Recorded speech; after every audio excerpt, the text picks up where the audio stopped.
extremely complicated.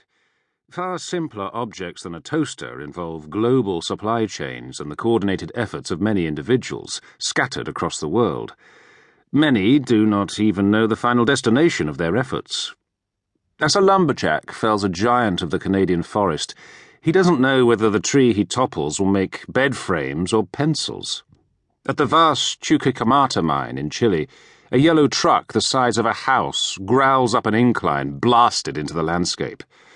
The driver does not trouble himself to ask whether the copper ore he carries is destined for the wiring of a toaster or the casing of a bullet.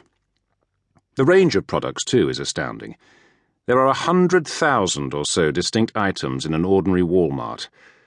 Eric Beinhocker, a complexity researcher at the McKinsey Global Institute, reckons that if you were to add up all the different sizes and shapes of shoes, shirts, and socks, the different brands and flavors and sizes of jams and sauces, the millions of different books, DVDs, and music downloads on offer, you would find that a major economy, such as New York or London, offers over 10 billion distinct types of product.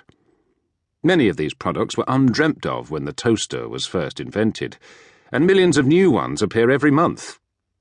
The complexity of the society we have created for ourselves envelops us so completely that instead of being dizzied, we take it for granted.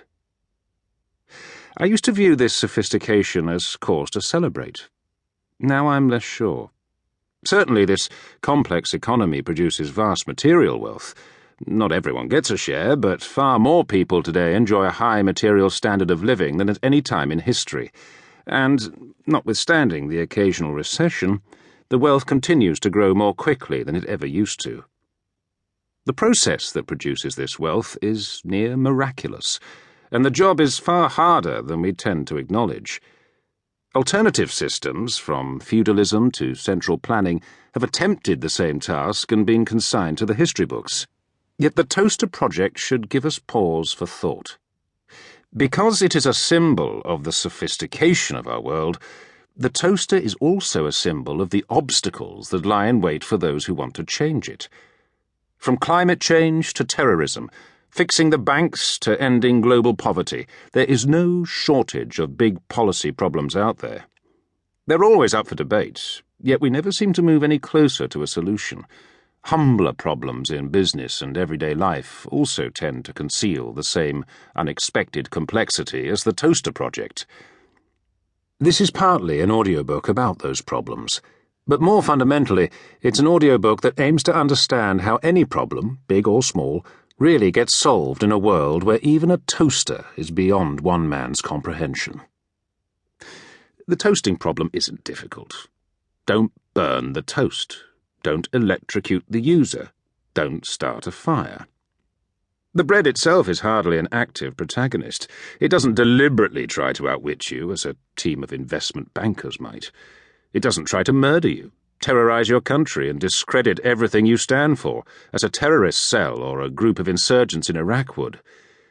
The toaster is merely an improved way to solve an old problem. The Romans loved toast. Unlike the World Wide Web or the personal computer, which provide solutions to problems we never realized we had.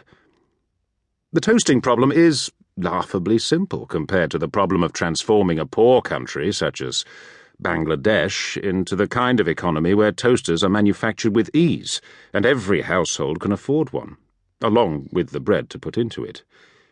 It is dwarfed by the problem of climate change, the response to which will require much more than modifying 1 billion toasters. Such problems are the stuff of this book. How to fight insurgents who, of course, fight back. How to nurture ideas that matter when so many of those ideas are hard even to imagine. How to restructure an economy to respond to climate change, or to make poor countries rich. How to prevent rogue investment bankers from destroying the banking system again.